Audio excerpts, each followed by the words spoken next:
like to ask you one or two questions about what motivated you originally to purchase this land, and what was your intention, because it's become quite a fruitful community. I used to live in Europe, and at the time I started to get a very strong sense of urgency about the future of the planet, the way we were treating the planet. And 25 years ago I found myself in Australia, and fortunately the government was open to encouraging groups of environmentalists and alternative people to get together and form communities on some of the old dairy farms which were going bankrupt. And so at the time, because of the whole dairy industry going bankrupt, because the European community had stopped trading with Australia all of a sudden, so it was a very unusual situation. And large farms were very cheap in this prime area. The way forward for humanity was to learn how to cooperate again, living in communities in the countryside, on the land, so they could reconnect with nature and with each other, and that this would be a big contribution to healing the planet. And I certainly feel now, this is 25 years later, and the urgency now is really, really very, very strong, because we're having effects on the planet which are almost irreversible. So if we don't start cooperating, living together, returning forests, bringing the forests back, and not consuming so much, living in big cities, etc.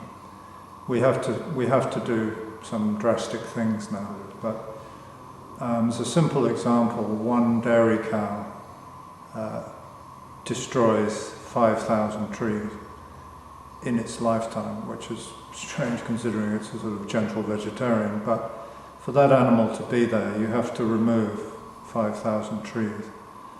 And all the associated wildlife that used to live in those forests will be destroyed and killed. So it's a terribly bad bargain, really, and the soil itself, the land, just becomes depleted and eventually can turn into dust, which is particularly in southern Australia, where you see these great big dust storms engulfing Melbourne periodically. That's why.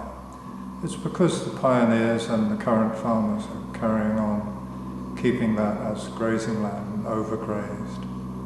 And so really it's something people need to realise, that what they do from day to day is actually destroying their own planet for their children.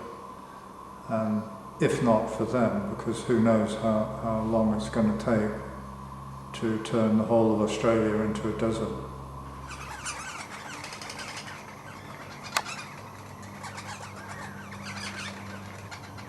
And this magical cottage behind us is the one that I built. I was able to build that in my own time, and it's a great example of affordable housing, because at the time it cost 25,000 Australian dollars, about £10,000, equivalent of £20,000 today. So pretty much most people could afford to have one. And we got that through a cheap piece of land that used to be a dairy farm, and just made out of recycled windows and doors, and but Australian hardwoods. I got all the rocks from the local quarry, just went down there with some friends and loaded up a few trucks full of rocks, and it's not that difficult to do stonework, really, if you've got time and you don't worry about the saleability too much. How long did it take you to build it? Well, I built it in as a relaxed way as possible. It took me about a year actually to build this place. But, all recycled windows and doors, and the rock is obviously, very old.